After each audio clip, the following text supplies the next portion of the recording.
Durante siglos se ha enseñado que la Gran Muralla China fue construida para proteger a China de invasiones provenientes del norte, especialmente de los llamados mongoles.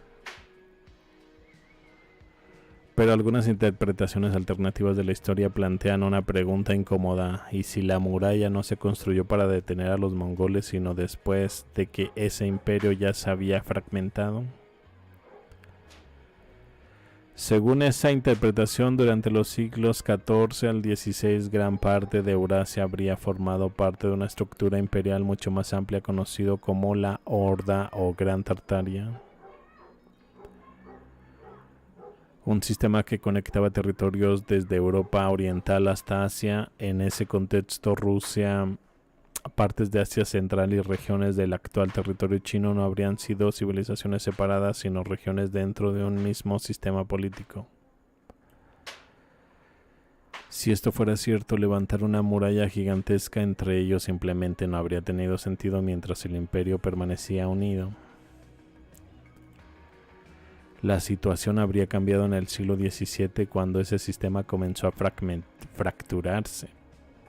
En Rusia surgió la dinastía Romanov, que según estas interpretaciones representó un cambio profundo en la orientación política del país, acercándolo a Europa occidental. Ese giro habría provocado conflictos con los antiguos territorios del sistema imperial, entre ellos las regiones orientales que hoy identificamos como China.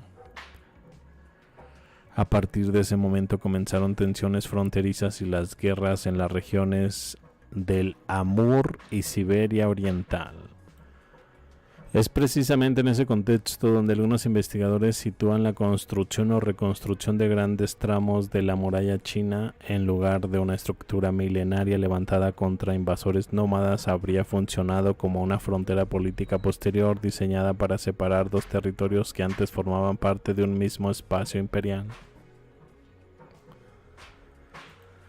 Otro punto interesante aparece en la historia de la dinastía Qin, conocida como la dinastía Manchú, que gobernó China de 1644 hasta principios del siglo XX. Según la historia tradicional, los manchúes eran un pueblo pequeño del noreste que conquistó el imperio chino. Sin embargo, algunas interpretaciones alternativas señalan que los gobernantes manchúes se consideraban herederos de un imperio mundial mucho más amplio.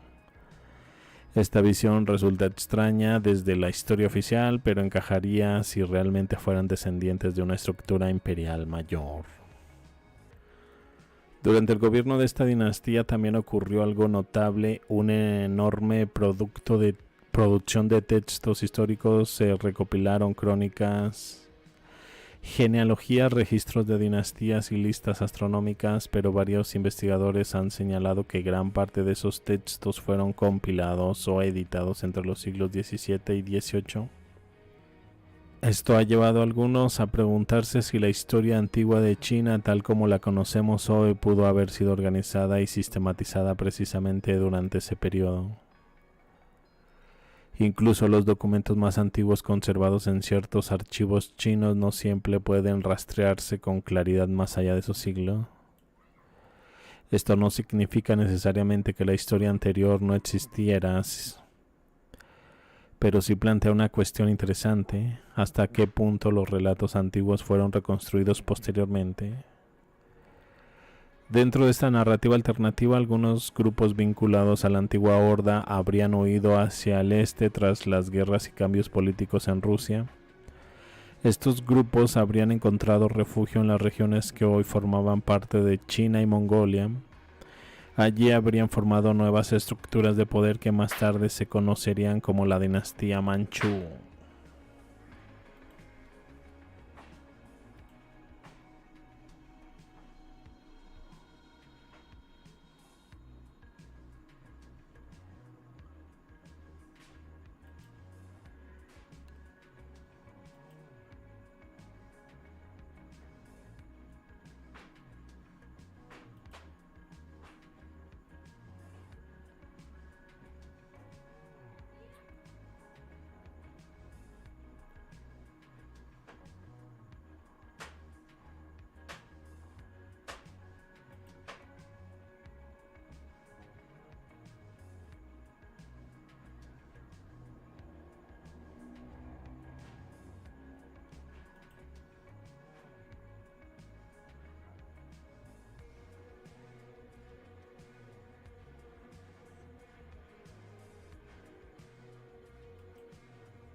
Con el paso del tiempo, sin embargo, esas élites se mezclaron con la población local y su identidad original se fue diluyendo. Incluso los registros históricos sobre los propios mongoles actuales parecen comenzar relativamente tarde.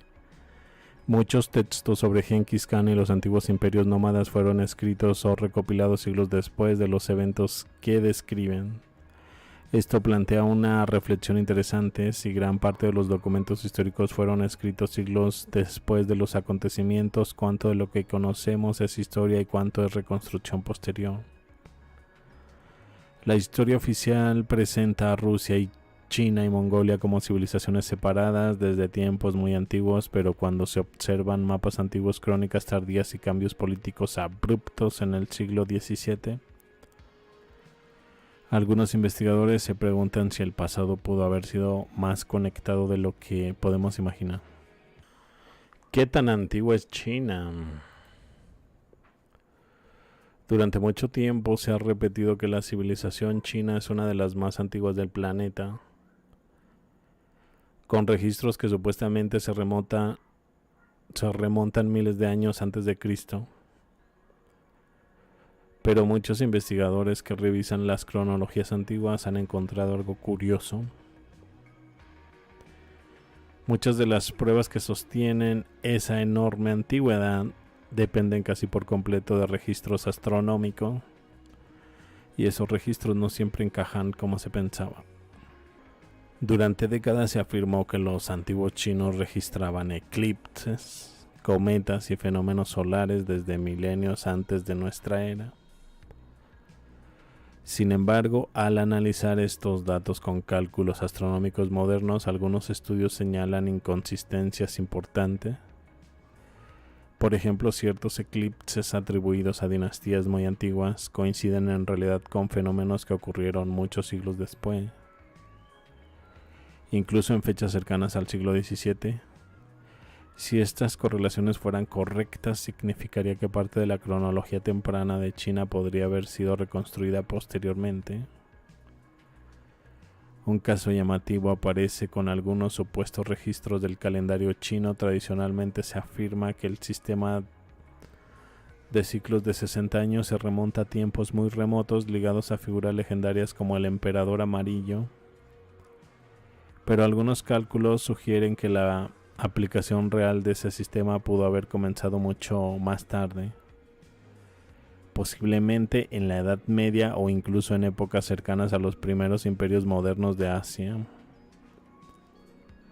Algo similar ocurre con los registros de cometas. Durante mucho tiempo se consideró que las crónicas chinas contenían la observación más antigua del cometa Halley. Pero al comparar fechas y trayectorias astronómicas, algunos investigadores sostienen que varios de esos registros pudieron haber sido añadidos o reorganizados en siglos posteriores, especialmente entre los siglos XVIII y XIX, cuando se estaban compilando grandes colecciones de crónicas imperiales.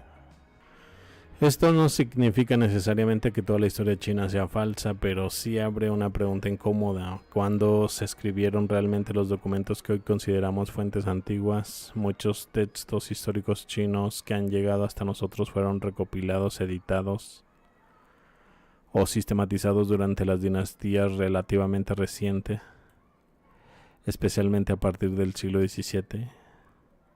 Otro factor que complica el panorama es el propio sistema de escritura. El chino utiliza caracteres que representan ideas o sonidos aproximados, lo que permite que diferentes lenguas los lean de maneras distintas. El mismo símbolo puede pronunciarse de forma completamente diferente en chino, japonés o coreano. Con el paso de los siglos, los sonidos del idioma también cambian, lo que puede alterar la manera en que se interpretan nombres antiguos, lugares o títulos. Esto significa que cuando los historiadores modernos leen textos muy antiguos, muchas veces están interpretando sonidos reconstruidos, no necesariamente los originales. En algunos casos, los nombres que hoy consideramos puramente chinos podrían haber sido adaptaciones fonéticas de nombres extranjeros o de personajes históricos pertenecientes a otras regiones. Dentro de esta línea de interpretación surge una hipótesis aún más provocadora. Parte de lo que hoy se considera historia antigua de China podría haber sido la reinterpretación local de crónicas procedentes de otras regiones, especialmente del mundo euroasiático medieval. Cuando estas crónicas llegaron al este y fueron escritas en caracteres, los nombres y lugares pudieron transformarse gradualmente en relatos que parecían describir la historia local. En ese contexto también aparece otra cuestión interesante: la Gran Muralla. La historia oficial afirma que comenzó a construirse en el siglo III a.C. para detener a los pueblos nómadas del norte. Pero algunos investigadores señalan que una muralla de miles de kilómetros sería extremadamente difícil de defender militarmente de forma continua. En cambio, tendría mucho más sentido que fuera un tipo de frontera política fija entre dos territorios. Cuando se observan mapas europeos de los siglos XVII y XVIII aparece algo curioso: la muralla coincide casi exactamente con la línea que separa dos grandes regiones de esos mapas antiguos, China estando al sur y Tartaria al norte. Eso sí es cierto, ¿eh? Y el más claro ejemplo está en este mapa. China es la parte amarilla y Tartaria es la parte en rosa. En verde es Persia y más allá está la Moscovia. Si se fijan, la parte china comienza exactamente desde la muralla china. Esto ha llevado a algunos investigadores a sugerir que la gran estructura pudo haber sido construida o reconstruida principalmente entre los siglos XVI y XVII, cuando las fronteras entre grandes potencias euroasiáticas comenzaron a definirse con mayor claridad. En ese escenario, la muralla no sería tanto una defensa contra invasiones antiguas, sino un marcador físico de una frontera política acordada. Si esto fuera cierto, cambiaría completamente la manera en que entendemos este monumento. No sería solo una reliquia de la antigüedad, sino también el vestigio de un momento histórico en el que enormes territorios de Eurasia estaban redefiniendo sus límites.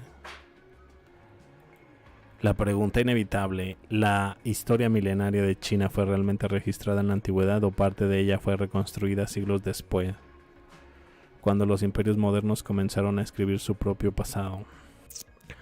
El abandono del Kremlin.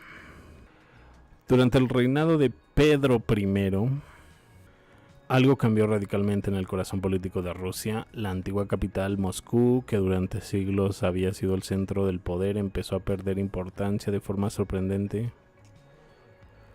En lugar de fortalecer la ciudad histórica, el gobierno tomó una decisión drástica: crear una nueva capital desde cero en San Petersburgo.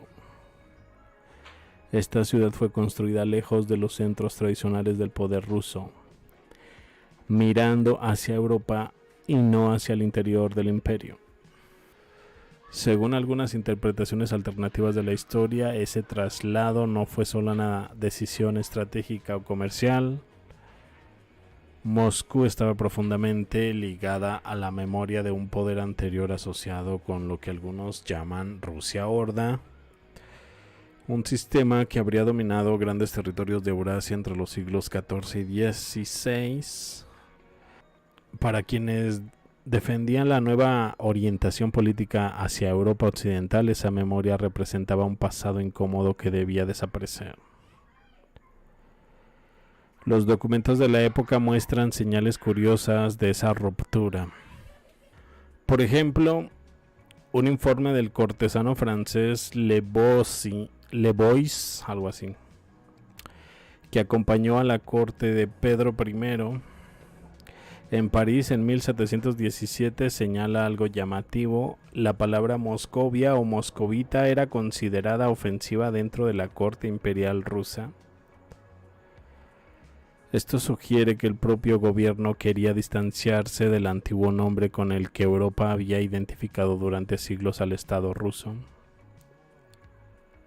El cambio fue también simbólico. Moscú, que antes había sido el centro político y espiritual del país, fue relegada a un papel secundario, mientras la nueva capital representaba modernidad, y apertura hacia Occidente.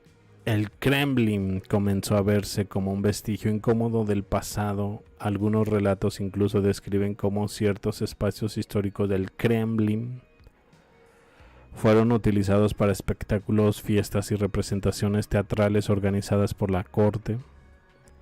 En esas celebraciones participaron incluso intelectuales extranjeros que habían llegado a Rusia durante el proceso de occidentalización. Según algunos registros, durante la preparación de estas representaciones se realizaron restauraciones agresivas de edificios históricos, donde antiguos frescos y pinturas fueron cubiertos o eliminados oficialmente. Se decía que estaban deteriorados, pero para algunos investigadores esto también pudo haber contribuido a borrar símbolos ligados a tradiciones más antiguas. Con el paso del tiempo, la situación del Kremlin se deterioró aún más durante gran parte del siglo XVIII. E incluso a comienzos del siglo XIX el complejo histórico no recibió el cuidado que cabría esperar de uno de los centros monumentales más importantes de Rusia. Algunos testimonios mencionan que dentro del propio Kremlin aparecieron viviendas improvisadas, espacios abandonados e incluso zonas utilizadas por delincuentes. Para los historiadores convencionales, estos hechos se explican por cambios políticos, administrativos y urbanísticos propios de la época. Pero para quienes estudian interpretaciones alternativas del pasado, la situación podría reflejar algo más profundo, un intento deliberado de debilitar el simbolismo de la antigua capital asociada a una etapa histórica que el nuevo poder prefería olvidar. Así, el traslado de la capital a San Petersburgo no solo cambió la geografía política de Rusia, también marcó el inicio de una nueva narrativa histórica en la que el pasado de Moscú comenzó a reinterpretarse, minimizarse o transformarse. Que por cierto, cuando fue la invasión de Napoleón en 1812, donde se quemó Moscú, curiosamente la capital estaba en San Petersburgo, no en Moscú. Es parte de esta misma historia. La guerra olvidada de Siberia. En los Urales del sur existe un lugar que desconcierta a muchos investigadores. Arkaim. Los arqueólogos lo presentan como una ciudad de la Edad de Bronce, fechada supuestamente entre los siglos XVIII y XVI antes de Cristo. Sin embargo, cuando se examinan los propios hallazgos, aparecen detalles curiosos. No se trata de simples aldeas primitivas. Los restos muestran fortificaciones circulares, sistemas defensivos y una intensa actividad metalúrgica con hornos y herramientas de metal distribuidas por todo el asentamiento. Por eso algunos lo llaman incluso un país de ciudades. La pregunta inevitable es si estas estructuras estaban hechas de madera, tierra compactada y barro. ¿Cómo pudieron conservarse relativamente bien durante más de 3000 años en una estepa abierta donde el viento y la lluvia erosionan todo? Los propios descubridores de estos sitios al principio pensaron algo distinto. Algunos creían que eran mucho más recientes. Quizás restos de fortalezas o asentamientos militares. Solo más tarde se impuso la idea de que debían ser extremadamente antiguos. Curiosamente, cuando se observan sus murallas y sus diseños, varios investigadores han señalado que se parecen más a fortalezas medievales que a ciudades prehistóricas. Desde esta perspectiva alternativa, algunos plantean que estos asentamientos podrían haber sido fortificaciones cosacas de los siglos XV al XVIII, parte de una red defensiva que protegía el territorio de lo que en muchos mapas antiguos aparece como Tartaria de Moscú, o estados asociados en Siberia. Este escenario también cambia la forma en que se interpreta uno de los conflictos más misteriosos del siglo XVIII, la llamada rebelión de Pugachev. En la historia oficial se describe como un levantamiento campesino liderado por un cosaco que fingía ser el zar Pedro III. pero algunos investigadores sostienen que en realidad pudo haber sido una guerra mucho más grande, no entre campesinos y el imperio, sino entre dos poderes rivales, la Rusia de los Romanov en San Petersburgo y un estado siberiano contra el con centro en Tobolsk, que conserva tradiciones más antiguas del imperio de la Horda. Según esta interpretación, el conflicto fue tan serio que obligó a los Romanov a movilizar tropas desde otros frentes. En ese contexto aparece una figura clave, Alexander Suvorov, uno de los generales más famosos de Rusia.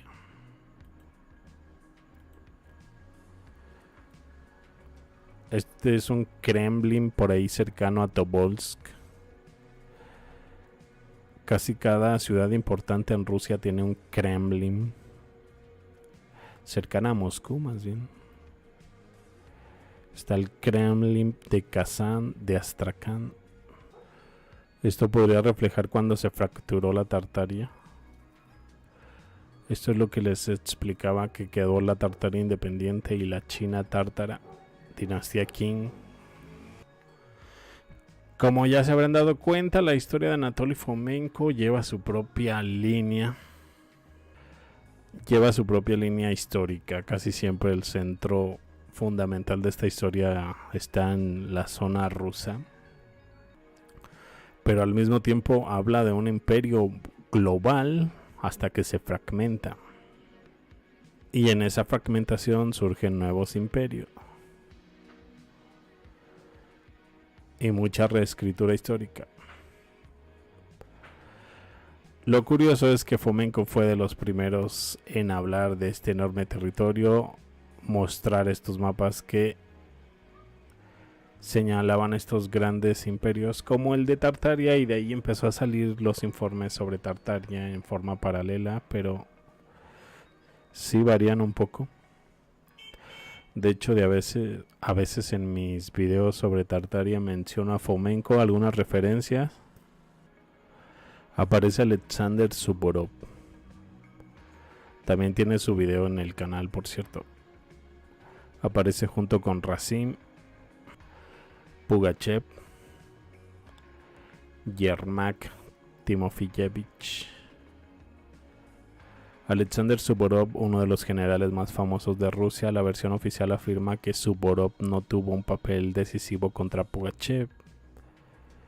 Pero hay detalles que generan dudas. Por ejemplo, el prestigioso título que recibió el conde del Rymnik. Tradicionalmente se dice que lo obtuvo por una victoria contra los turcos en Rumanía. Que por cierto también hay un video donde hablo sobre esa batalla y sobre ese hallazgo de Anatoly Fomenko. También se los dejaré en los comentarios. Sin embargo, algunos mapas antiguos muestran que Rymnik también era un antiguo río Yaik. Hay algunos mapas que lo muestran, por cierto, está al norte del Caspio. Si se fijan en esos mapas aparece el río Rymnik. Así que si Suvorov batalló en un lugar con un nombre similar, posiblemente haya sido cambiado de lugar y enviado a Rumanía, cuando en realidad pudo haber estado peleando en Siberia, es lo que da a entender Fomenko. Tradicionalmente se dice que lo obtuvo por una victoria contra los turcos en Rumania. Sin embargo, algunos mapas antiguos muestran el Rymnik, que también era conocido del río Yaik, o sea, un río llamado Yaik anteriormente era conocido como el Rymnik. Probablemente le cambiaron el nombre para desviar la atención en el llamado río Ural hoy en día, y precisamente donde se desarrolló la llamada guerra contra Pugachev. Esto ha llevado a algunos a sospechar que la historia pudo haber sido reinterpretada después. Si el conflicto en Siberia fue en realidad una guerra entre dos estados rivales, reconocerlo habría sido políticamente peligroso. Por eso la narrativa pudo transformarse en algo más simple, una rebelión campesina sofocada por el gobierno imperial. Porque se supone que la Siberia ya le pertenecía a Rusia, ¿no? Para este momento, desde los tiempos de Iván el Terrible con Yermak. Ya que se supone que Yermak ya se había ganado toda la Siberia para los rusos, pero aquí tenemos que apenas están adquiriendo este imperio por ahí de 1700, en tiempos de Catalina la Grande. No fue hasta que no derrotaron a Pugachev. Y eso va en contra de la narrativa oficial. Quizás por eso todo esto de cambiar el nombre al río, de enviar a Suvorov a Rumanía. Incluso el propio líder rebelde podría haber sido sustituido por otro prisionero para ocultar la identidad real del comandante derrotado. Después de esa guerra, Siberia fue reorganizada rápidamente por el poder central. Desaparecieron de los mapas del siglo siguiente y algunas ruinas encontradas posteriormente fueron clasificadas como restos de civilizaciones antiquísimas. Así lugares como Arcaín pasaron a formar parte de la prehistoria oficial,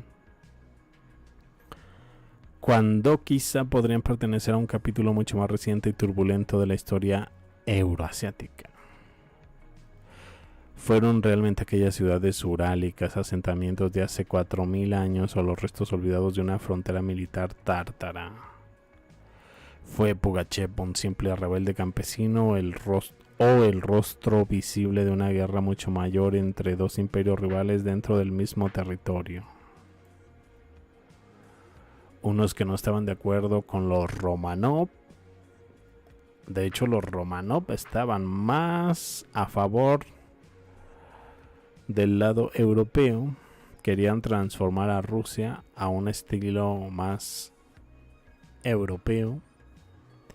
Y estaban del otro lado los de el lado de Pugachev,